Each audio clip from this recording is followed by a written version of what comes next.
Bonsoir à tous. Alors, je pense que dans la salle, on connaît tous des personnes qui utilisent leur voix de manière principale dans leur travail. On peut penser à des professeurs, des conférenciers, des avocats.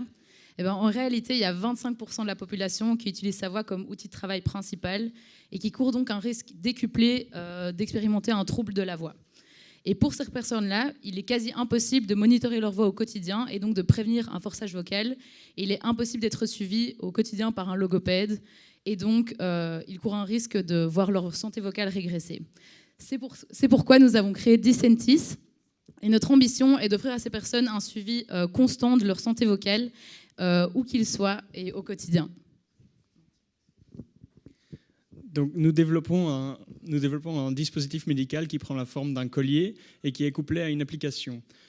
Ces deux dispositifs, une fois couplés ensemble, vous permettent plusieurs choses. Premièrement, on pourra vous alerter en cas de forçage vocal au quotidien et vous alerter directement avec une notification lorsque vous vous forcez de trop sur votre voix.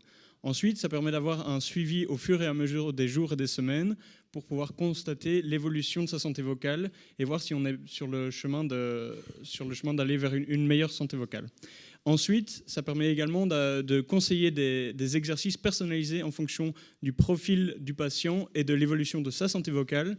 Et en dernier lieu, notre application permettra de faire le lien directement avec le professionnel de la santé qui pourra faire du suivi à distance de ses patients sans devoir attendre à chaque fois entre 2 séances pour constater l'évolution de l'état de la santé vocale de son patient.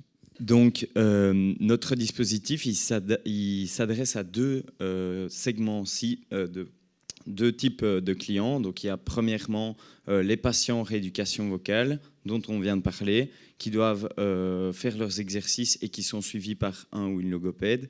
Et à côté de ça, nous, on s'adresse aussi aux professionnels de la voix qui ne peuvent pas se permettre de perdre leur outil de travail qu'ils utilisent pour communiquer, échanger et donc travailler. Et nous, dans la première cible, donc tout ce qui est les patients, notre but aussi, c'est de pouvoir aider les logopèdes en ayant, grâce à notre application, ils vont pouvoir avoir des retours objectifs sur l'évolution des patients avec les indicateurs qu'on aura été recherchés. Ces logopèdes sont d'ailleurs nos principaux partenaires dans la création du dispositif. Donc on est avec eux en collaboration constante, on reçoit leurs retours et on essaye de travailler avec les patients pour leur permettre d'avoir le meilleur suivi possible.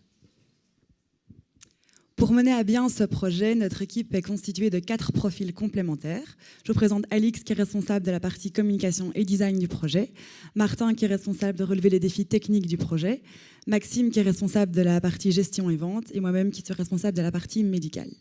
En voulant révolutionner la façon dont les gens prennent soin de leur voix, nous espérons pouvoir prendre soin et pouvoir leur apporter une meilleure qualité de vie.